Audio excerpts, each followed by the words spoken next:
যে সকল পুরুষেরা তার স্ত্রীকে শত্রু মনে করে আর অন্যদেরকে বন্ধু মনে করে তাদের জীবনে কিন্তু কখনোই উন্নতি আসে না। কারণটা কি জানো ভাই? কারণটা হচ্ছে তোমার যদি কেউ ভালো চায় মন থেকে সেটা কিন্তু একমাত্র তোমার স্ত্রী। তুমি তোমার স্ত্রীকে ভালোবেসে তাকে আগলে রেখে তাকে যত্ন করে তাকে সম্মান দিয়ে যাও, তার পরিবর্তে কিন্তু তুমি তোমার স্ত্রী থেকে সবকিছু পাবে। তুমি যদি চাও তাহলে কিন্তু তোমার স্ত্রী তোমার জন্য জীবনটাও দিয়ে দিতে পারবে। কারণ মেয়েরা কিন্তু সবসময় টাকা চায় না, মেয়েরা কিন্তু তার স্বামীর একটু ভালোবাসা আর সম্মানও চায়। কিন্তু বেশিরভাগ মেয়েদেরকে কিন্তু ভালোবাসা তো দূরেই থাক, সম্মানটাই দেওয়া হয় না। তো হ্যালো এভরিওয়ান, সকলে কেমন আছো? আলহামদুলিল্লাহ, তোমাদের দোয়ায় কিন্তু আমরাও অনেকটা ভালো আছি। তো সকাল সকাল উঠেই কিন্তু আজকে খুব মরিচ ভর্তা খেতে খুব ইচ্ছে করতেছিল, তার জন্য কিন্তু আমি আজকে মরিচ ভর্তা করব। মরিচ ভর্তা পছন্দ করে না এমন মানুষ কিন্তু খুবই কম আছে, কারণ মরিচ ভর্তা খেতে সবাই পছন্দ করে। আমার তো গরম গরম ভাতের সাথে বা ঠান্ডা ভাতের সাথে মরিচ ভর্তা খেতে খুবই পছন্দ, আর সাথে যদি শুটকি মাছের ভর্তা হয় তাহলে তো কোনো কথাই নেই। মরিচ ভর্তাটা কিন্তু শুধু আমার জন্যই বানাচ্ছি, কারণ আমার মেয়ে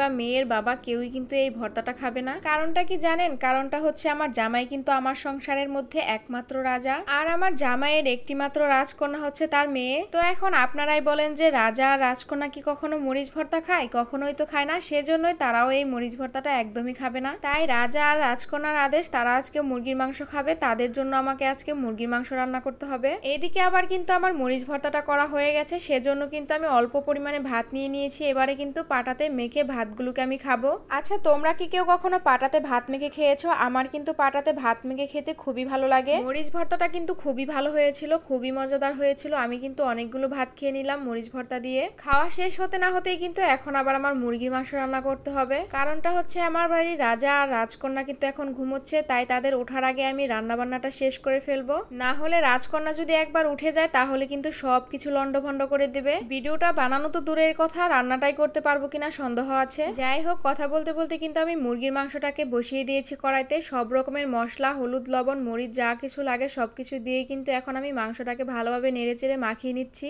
কালকে কিন্তু আমার মাছ কাটতে গিয়ে অনেকটুকু হাত কেটে যায়, আর যার জন্য কিন্তু আমি আজকে মাংসটাকে হাত দিয়ে মাখালাম না, চামিচের সাহায্যে কিন্তু মাংসটাকে আমি মাখিয়ে নিয়েছি। তো দেখো, মাংসটাকে কিন্তু আমি ভালোভাবে কষিয়ে নিচ্ছি, কারণ মাংসটা যত বেশি কষানো হবে খেতে কিন্তু তত বেশি টেস্ট হবে। আচ্ছা, মাংসটা কষানো হতে থাক, আর এদিকে তোমরা বলো যে আমার ভিডিওগুলি তোমাদের কাছে কেমন লাগে। আমার প্রত্যেক দিনের ভিডিও যদি তোমাদের কাছে ভালো লেগে থাকে আর এরকম যদি সুন্দর সুন্দর ভিডিও প্রত্যেক দিন দেখতে চাও তাহলে কিন্তু অবশ্যই আমার পেজে ফলো দিয়ে যাবে, আর লাইক কমেন্ট শেয়ার করে আমার পাশে থাকার চেষ্টা করবে। আর যদি ইউটিউব চ্যানেল থেকে আমার ভিডিওগুলি দেখো তাহলে কিন্তু অবশ্যই সাবস্ক্রাইব করে দিও আর পাশে থাকা বেল আইকনটিতে ক্লিক করে দিও। মাংসটা কিন্তু আমার রান্না করা হয়ে গেছে। এবারে কিন্তু একটি পাকা পেঁপে আমি কেটে নেব। এই পেঁপেটি কিন্তু ছোট আপু নিয়ে আসছিল, ছোট আপুর বাড়ির গাছের পেঁপে। মাশাআল্লাহ, পেঁপেটির কালার কিন্তু খুবই ভালো ছিল আর খেতেও কিন্তু অনেকটা মিষ্টি ছিল। তোমরা যারা আমার ভিডিওটি শেষ পর্যন্ত দেখেছো তাদেরকে কিন্তু অনেক অনেক ধন্যবাদ। আর তোমরা কিন্তু পেঁপেটিকে দেখে সবাই মাশাআল্লাহ বলে যাবে। যদিও পাকা পেঁপে কিন্তু আমি একদমই খাই না, তবে আপু কষ্ট করে নিয়ে এসেছিল বলে কিন্তু আমি পেঁপেটা একটু কেটে খেলাম। পেঁপেটার কালারটা কেমন সুন্দর হয়েছে অবশ্যই কিন্তু কমেন্ট করে জানাও। তো আজকের ভিডিওটা কিন্তু এই পর্যন্তই। তো আগামী ভিডিও আসার আগ পর্যন্ত তোমরা সকলে ভালো থাকো, সুস্থ থাকো। আল্লাহ হাফেজ।